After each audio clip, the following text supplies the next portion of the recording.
Gente, a área de ocupação do oeste americano, ela se processa principalmente a partir do século XIX. A expansão continental americana, favorecida obviamente pelas ferrovias, fator da expansão da ocupação do oeste americano. Ferroviarismo. Pós-década de 30, rodoviarismo, com Roosevelt, o New Deal, novo acordo, recessão e tudo mais. Então o rodoviarismo passa importante também, mas vai ter a ocupação do oeste americano. Corrida do ouro, não só para o Alasca, para a Califórnia. Ocupação dessas terras. Gente, vai crescer de sobremaneira a população do oeste americano. A Califórnia é o estado mais populoso dos Estados Unidos. Certo? É o estado mais populoso, de maior população dos Estados Unidos.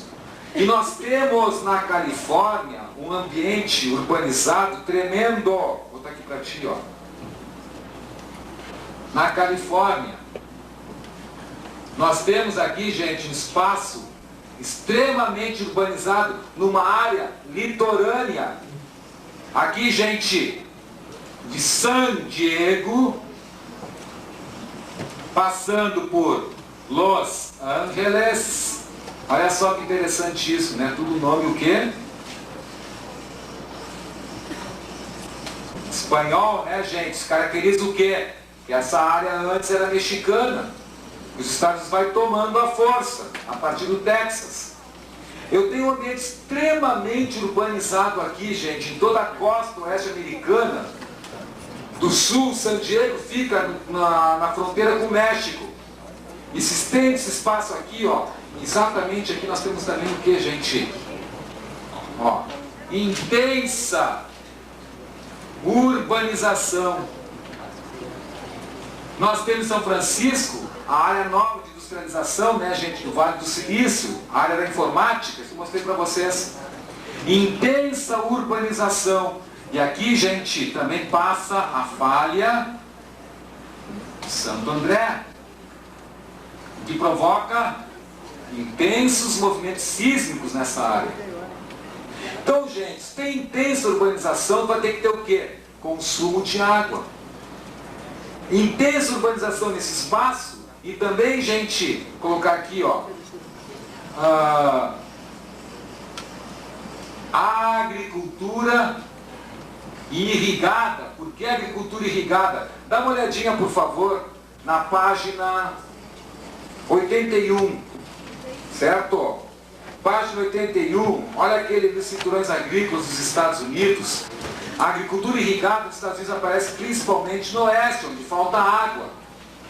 E percebe ali ao longo da Califórnia, ali na costa oeste, um monte de frutinhas. Tá, ó. Ou seja, tu tem fruticultura, áreas irrigadas naquele espaço da Califórnia. Mas é uma área seca. Em função disso, gente, a água vem da onde? Olha aqui, ó. Lagos. Lagos, aqui assim, gente, mais do interior. Tem uma cordilheira costeira ali nos Estados Unidos. Mais adiante tem lagos. Áreas, gente, nós estamos no oeste americano, área seca. Então o que aconteceu lá na Califórnia? O desvio da água, gente, para a agricultura e abastecer as cidades do oeste. O que trouxe isso, gente? Lagos estão secando no oeste americano, porque eles foram drenados para quê? Para abastecer a agricultura e a população urbana desse espaço da Califórnia. Tá? Então, secam os lagos. Tem um curso isso aí, tem um curso ambiental, claro, gente, muitas aves migratórias que fazem sua transhumância. Quando é inverno aqui, se dirigem para o hemisfério sul, que é verão, eles vêm do Canadá e faziam, aqui ó, muitos lagos no oeste americano faziam uma escala. E esses lagos estão secando. Isso implica o que então? Problema nessa transhumância. Onde é que vão parar as avezinhas, coitadinhas? No seu caminho, do norte para o sul. Né? Essa transhumância em função do inverno. Então tem esse custo, gente, não só para as aves migratórias, mas também para a população. Daqui a pouquinho não tem mais água. Então a água passa a ser um bem fundamental. Por isso, aquilo que eu falei para ti, ó, A América do Norte tem disponibilidade de água? Tem bastante, só que o consumo é excessivo. Lá na Rússia, gente, o Mar de Aral já reduziu mais da sua metade. O que aconteceu lá? Projeção na Rússia. Olha aqui, ó. Na Rússia, o grande problema, Mar de Aral. Saiu uma reportagem na Veja essa semana. Uns 2 meses atrás, não sei se alguém viu, que veio, eu não sei se cheguei a comentar com vocês isso aqui, ó. Mas saiu uma foto, tá, de navios encalhados na areia. O Mar de Aral, gente, era área de intensa pesca. Aqui o Mar de Aral, tá, gente? Tá, ó. Na verdade, nem é na Rússia, tá? Na ex-União Soviética, ali do Cazaquistão e Uzbequistão. Tá, vamos corrigir isso aqui para a gente ficar mais claro para nós. A gente fala Rússia de modo geral, tá, ó. Fica entre o Cazaquistão, o Caza e o Uzbequistão. Aqui está o Mar de Aral. Então fala a Rússia como sucedânea da própria União Soviética, né, para ficar mais certo, Cazaquistão e Uzbequistão. Aqui, gente, a área de pesca. Então olha aqui, gente, ex-União Soviética, a questão das fazendas estatais e coletivas.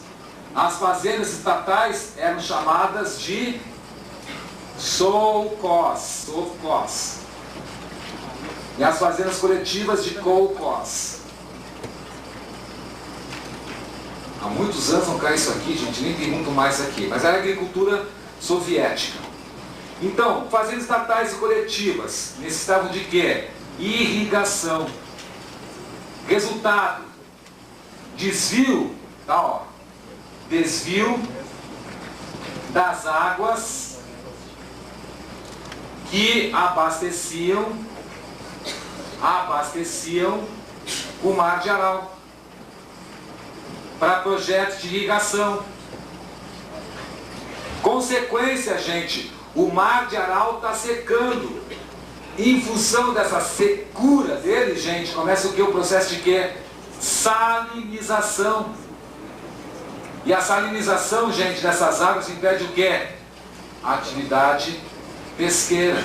Então tem um problema sério ali. Tinha uma atividade normal da população desse Mar de Aral, que era o maior lago, que hoje está reduzindo a mais da sua metade, em função dos desvios das águas dos projetos soviéticos de irrigação das fazendas. Aqui, ó. Então os próprios rios que abasteciam aqui, que saíam dos montes rurais principalmente, que é um divisor de águas, tá, ó, saíam os rios que abasteciam o Mar de Aral. Resultado, gente, ele começa a reduzir. Intensa atividade pesqueira prejudicada. Quer dizer, a população que vivia nesse espaço aqui hoje, que a Rússia, aquele espaço lá toda a economia de mercado, a população praticamente está empobrecida nesse espaço da ex-União Soviética, em função do que aconteceu com o Mar de Aral. São 2 exemplos, gente, que acontecem em todo o mundo. Tá, ó, que acontece em todo mundo. A água é um bem extremamente precioso para que continue fazendo esse tipo de situação. Certo? Então, 2 exemplos clássicos, tá, o que pode ocorrer para vocês: os lagos secando na Califórnia e o Mar de Aral secando também, salinizando, impedindo a pesca e empobrecendo a população que tem nesse espaço da ex-União Soviética. A água tem sentido geopolítico. Quem tem o controle da água tem o controle do espaço, né, gente? Tem o controle da área. Se a água, que é aquilo que eu mostrei para vocês, se o Sudão corta o fluxo de água do Nilo para o Egito fica nos lençóis. Tá, geopolítica, gente, é a forma como o Estado faz a geografia, dominando os espaços. Se a água tem sentido geopolítico, exatamente esse: cortar o manancial, cortar o fluxo de água em direção ao território inimigo, por exemplo. Tá, nesse sentido aqui. Mas tem mais aqui, ó, vê outras situações aqui, ó. Olha lá, está dizendo assim: desmatamento para abastecer populações pobres, lenha para aquecer e cozinhar. Não tem outra fonte de energia para populações mais pobres. Poluição industrial. Isso é um absurdo, gente. Porque as indústrias utilizam água limpa e jogam na natureza água suja. Para fazer um automóvel, quantos milhares de litros são necessários para fazer um produto industrializado, um automóvel da vida? Para movimentar as máquinas, gente, precisam ser constantemente refrigeradas. Uma usina siderúrgica, por exemplo, é constante a necessidade da água. Então, o que seria mais responsável? Que as próprias empresas pudessem, que houvesse leis para isso, né? Que as próprias empresas tivessem piscinões, por exemplo, onde fizessem própria reciclagem dessa água. Não precisa de água limpa. Eu pego água limpa, jogo água suja na natureza, eu tenho que tratar essa água, eu tenho que botar mais cloro nessa água para poder se tornar essa água potável, para a própria indústria depois utilizar essa água novamente. A indústria usa a água, gente, clorada, a água tratada, para poder fazer um produto industrial. Precisa, para poder jogar em brocas e tudo mais, gente. Mineração, não precisa da água. Tu imagina aquelas brocas furando o... Gente, aquilo lá queima. Então precisa constantemente ter água junto para poder evitar exatamente isso. Mas utiliza água limpa. Então deveria haver lei para que houvesse a reciclagem da água na própria empresa, grandes empresas, utilizando água suja mesmo. Ou não tão suja assim, não, mas pelo menos não a água potável que nós bebemos. O resultado prático vai jogar água suja na natureza. Então, é um problema a poluição industrial, a poluição da água. E a área seca, gente, é preciso cavar cada vez mais fundo, né? Ó, nós temos aqui, nas áreas mais secas, aquelas plantas... Como é que chamaram a planta de área seca, vegetação de área seca? Então, o que significa isso? As xerófitas, os xerófitas, significa isso. E elas se adaptam ao ambiente seco, né, gente? Só que a água está em profundidade, então elas têm raízes mais profundas, né, para buscar água para poder sobreviver. Certo? Onde é que vai cavar essa água? Cada vez mais fundo, nos mananciais. Daí então, gente, aparece o reservatório de água doce do mundo. Por favor, aqui, ó, uma leve correção. O maior reservatório de água doce do mundo é a Antártica. Mas nos continentes, a maior reserva vai estar exatamente ali naquele mapinha. Questão da URGS este ano. Questão da URGS este ano. E vem uma informação bastante interessante. Está ali um mapa, gente. Esse aquífero Botucatu ou Guarani. Vamos lembrar aqui então, o aquífero Botucatu. Mostrei para vocês no período anterior aqui, né? Ó. A questão do aquífero Botucatu. O nome da formação geológica. Pode aparecer para ti na prova. O aquífero da formação Guarani, da formação Botucatu. Tá, ó. Pode aparecer assim, ó. Aquífero, tá, ó. Guarani, formação Botucatu. Ou pode aparecer para ti aquífero Botucatu, tanto faz. O Botucatu, gente, é uma formação, é um arenito. Isso aqui é uma rocha sedimentar. E ela é, gente, permeável. Ela é porosa. E a porosidade de serenito permite o quê? Que ao longo dos milhares de anos, gente, a água foi se infiltrando. Então, porosidade e infiltração. Coloca aqui que tá bom, vou te colocar, ó. Porosidade e infiltração. Aí formou esse grande reservatório de água doce. Aonde? Olha o espaço ali, ó. Vocês já botaram em dia? Entenderam o que eu falei agora? Não, né? Pô, eu não entendo vocês. Aí falta essa informação na prova, pega a questão, pô, o padre é o cara que não falou isso. Legal, né? Olha aqui, gente. Te liga nisso. Isso é questão direta. Cuida um detalhezinho. Qual é que foi a informação da URGS este ano? Olha o espaço do aquífero ali, gente. Lá de Minas Gerais, centro-oeste do Brasil, até a região do Pampa argentino. A informação que veio esse ano na prova não definia a questão, mas uma informação importante, porque a URGS desdobra. É uma área que abriga cerca de 15 milhões de pessoas. É meio difícil assim, né? A gente até não engoliu direito isso aí no dia da prova. Tá, ó. Mas mais ou menos 15 milhões de pessoas vivem nesse espaço aqui, ó, que pega lá o oeste de São Paulo, do Paraná, pega o centro-oeste, pega a parte de Minas Gerais, até o Pampa argentino. Pode até reforçar o espacinho no teu livro para ficar mais claro. Cerca de 15 milhões de pessoas vivem nesse espaço. Agora, olha o dado ali final que está dizendo, gente. O manancial subterrâneo, conhecido como Botucatu, tem um volume estimado de 50 bilhões de metros cúbicos, podendo abastecer 150 milhões de pessoas por 2.500 anos, caso toda a água fosse extraída. Só que é um processo, gente, que até pode se renovar. Porque sendo o arenito Botucatu uma porção permeável, a água continua se infiltrando. Mas qual é o problema que pode acontecer aqui? O mau uso do solo poluindo esse espaço. Que se tu pegar esse espaço, olha aqui, ó, a possibilidade da questão da URGS este ano, já que falou sobre isso. Estou olhando esse mapinha aqui, ó, tá? Acompanha comigo. Olhando esse mapinha aqui, o que predomina nessa área, gente? Que atividade econômica predomina nessa área? A agricultura. E a agricultura, gente, olha lá em cima na página anterior, onde aparece agricultura e fertilizantes, agrotóxicos e fertilizantes. E isso polui também os mananciais.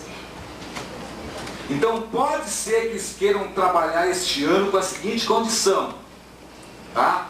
Onde tem o arenito Botucatu, onde tem a formação Botucatu, é a área de agricultura.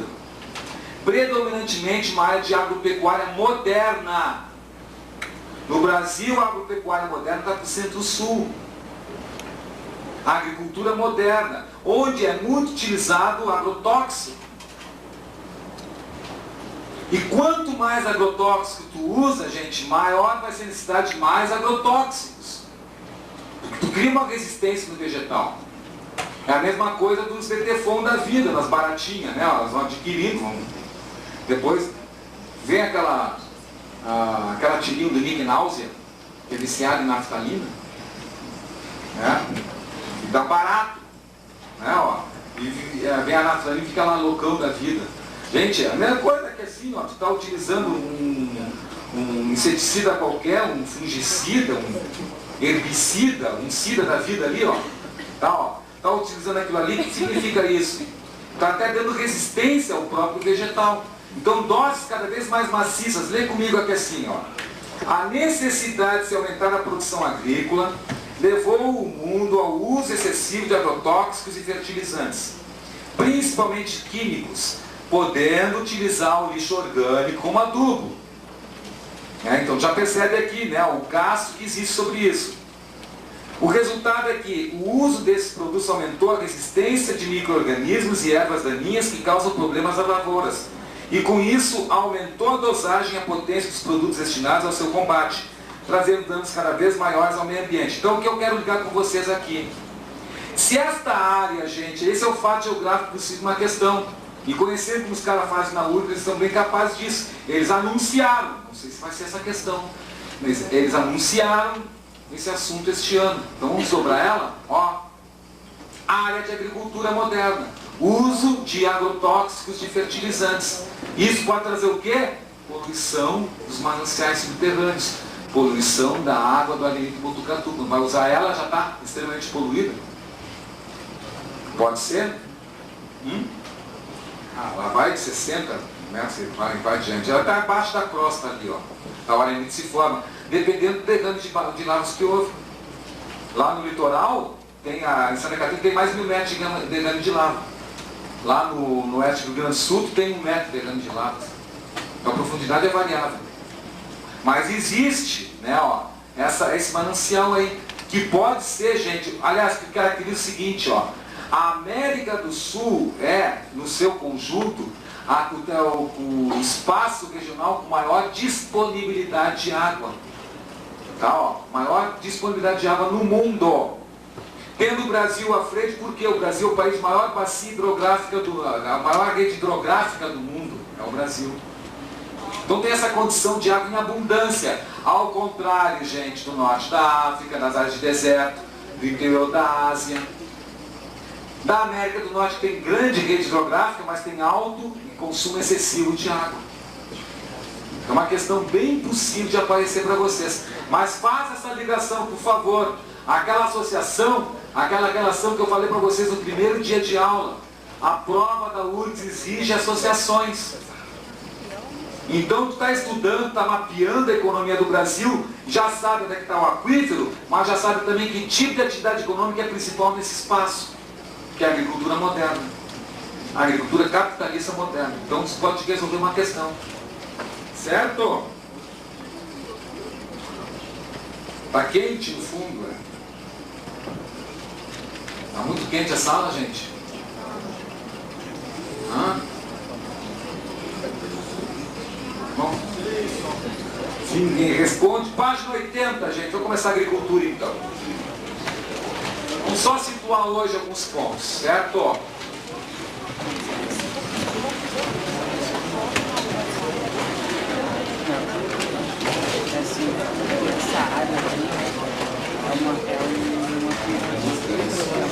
Pessoas, olha aqui, ó. Lá no início do ano, eu trabalhei com vocês, então eu quero pegar ponto a ponto aqui hoje, tá, ó, até aquela frasezinha final ali. Certo? Então, gente, tem 15 minutinhos aqui, dá pra ver isso aqui. Mas só eu falo agora, presta atenção. A agricultura, sabe que surge neolítico, a passagem do nomadismo para o sedentarismo, certo? Muito bem.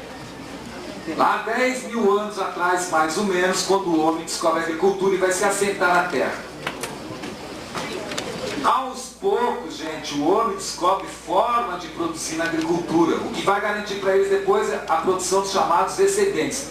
Lê comigo aqui, eu vou destacando os pontos importantes. Seu maior desenvolvimento se dá em vales fluviais, sendo berço das civilizações antigas, já sabemos isso. Até o século XVIII, as sociedades vivem basicamente na agricultura, trazendo uma oposição entre campo e cidade.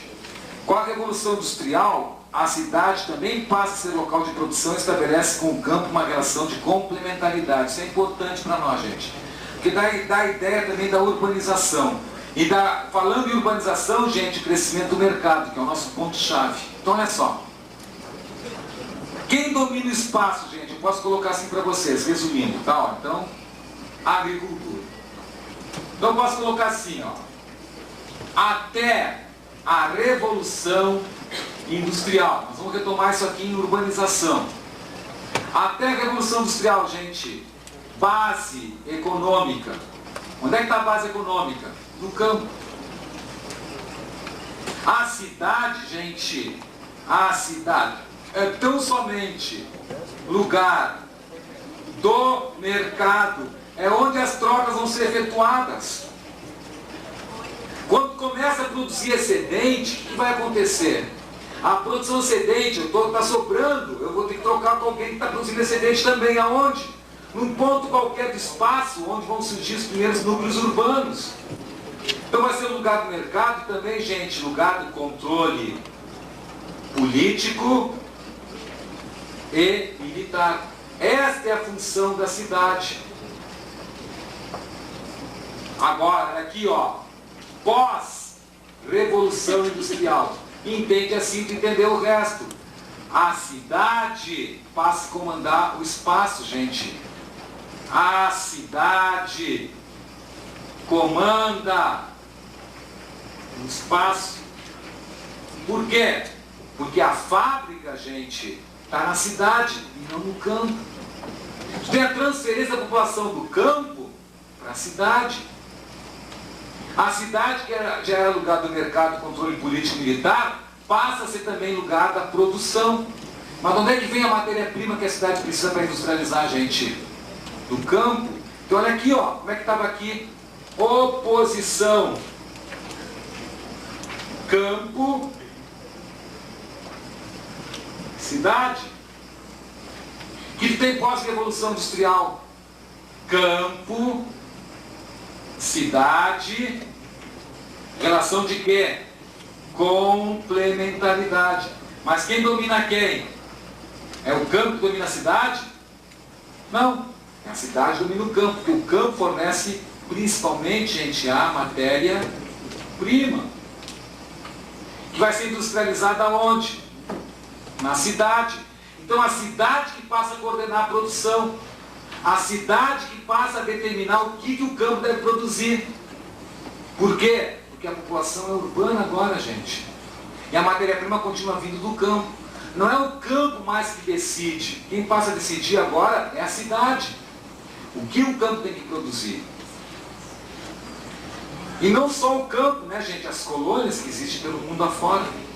Então, olha, acompanha comigo aqui assim, tá? Item por item. Por que a relação de complementaridade? Vamos ponto a ponto.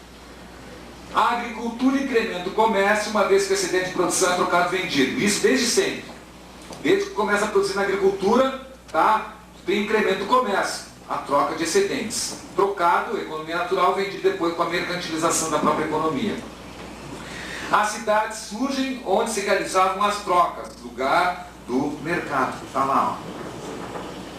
Não tem mistério. Olha o que vai acontecer agora. Com o crescimento urbano, o campo deve agora fornecer mão de obra, matérias-primas e alimentos aos centros urbanos. Gente, o ser urbano não produz. O ser urbano não está lá produzindo arroz na cidade. O ser urbano não está criando vaca aqui na Júlio. Tá, ó, porquinhos na Sinimbu. Tá, ó. Quer dizer, a gente, na verdade, o campo é a própria negação da cidade. Leva isso para a prova, o campo é a negação da cidade. A atividade do campo é incompatível com a atividade urbana e vice-versa. No seu modo geral. Então a cidade, gente, cresce, a população da cidade precisa ser abastecida de alguma forma. Quem vai abastecer? É o campo. Então é o campo agora que sofre a ação. É o campo, a produção do campo é determinada pelas necessidades urbanas. Daí a complementaridade. Olha lá então, ó. É necessário, ponto a ponto, né, gente? Daí tem item assim, ó. É necessário o aumento da produção agropecuária. E aqui vem o ponto fundamental.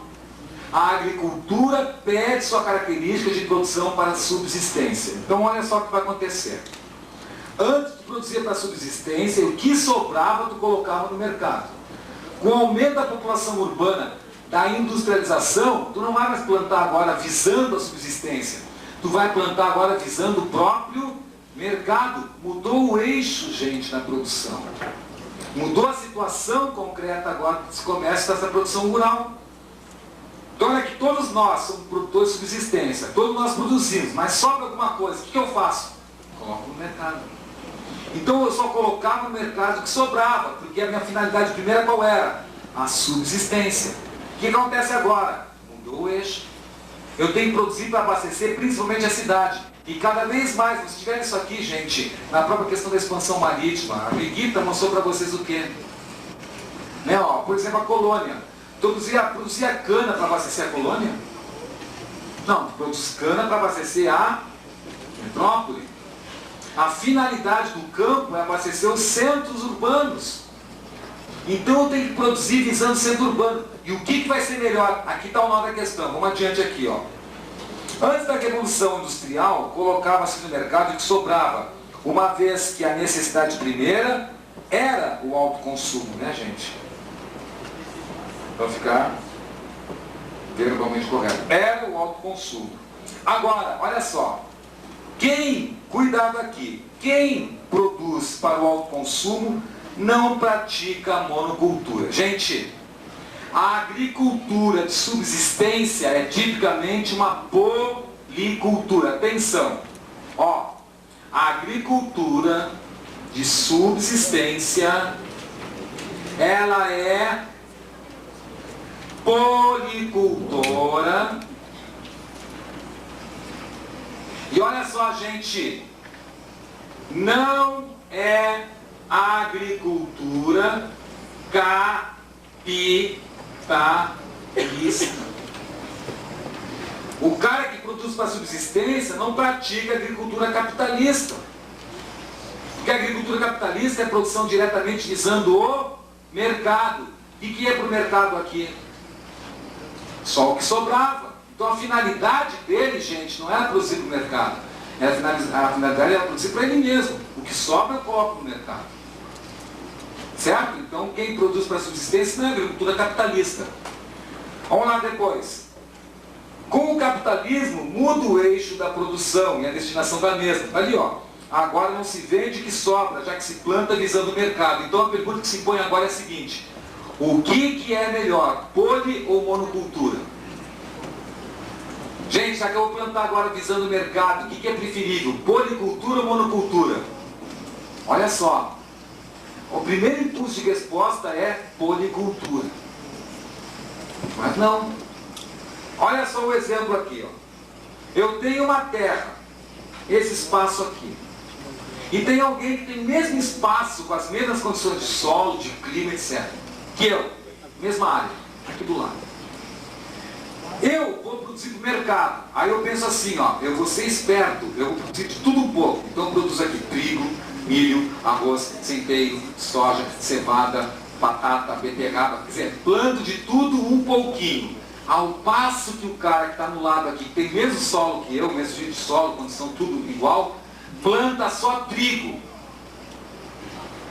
Ou seja, quem vai levar vantagem no mercado? Quem vai ter um preço melhor para o seu produto? Eu ou ele? Eu planto 1/3 da terra, 1/8 da terra de trigo. Ele planta a terra inteira. Quem consegue ter um preço melhor? Ele. Só que ele vai precisar cada vez mais de agrotóxicos, utilizando para manter a produção de trigo. Quer dizer, aquela coisa que nós temos agrotóxicos. Então, gente, com o capitalismo, a revolução industrial, é melhor a monocultura, a especialização. Então, olha a frasezinha aqui, gente. As mudanças, a resposta sublinha ali, monocultura. As mudanças dos objetivos da agricultura conduziram à especialização da produção. A mudança nos objetivos da agricultura conduziram à especialização da produção. O que eu vou colocar embaixo de objetivo ali? Tá, ó. Eu vou colocar assim, embaixo de objetivo. Tá ali, objetivo. Faço assim, coloco assim, ó. Da subsistência para o mercado. Qual é que era o meu objetivo antes? Produzir para subsistência, eu colocar no mercado o que sobrava. Agora eu produzo direto para o mercado. Mudei o objetivo. E ali, ó, conduzir uma especialização da produção. Especialização da produção, tu coloca assim. Da poli para a monocultura. Essa é a especialização da agricultura. Ou seja, a partir daí, gente, aquela tal da divisão do trabalho que nós falamos lá no comércio. Os países se especializam na produção de determinadas mercadorias destinadas ao mercado mundial. Então vai ter especializações. Ah, mas o Brasil é policultor ou monocultor? Gente, não confunde isso. O Brasil produz vários produtos, normalmente em áreas de monocultura. Cana, trigo, soja, batata, algodão. O Brasil produz todos esses produtos, mas só que a produção é visando a monocultura. São áreas de monocultura. E a monocultura, informaçãozinha final aqui, gente, porque semana que vem a gente vê esse tipo de agricultura. A monocultura, gente, ela pode levar ao esgotamento do solo. Certo? A monocultura, a produção de um produto só, pode levar ao esgotamento do solo. Daí a necessidade de mais fertilizantes, mais agrotóxicos, tudo mais. Tá.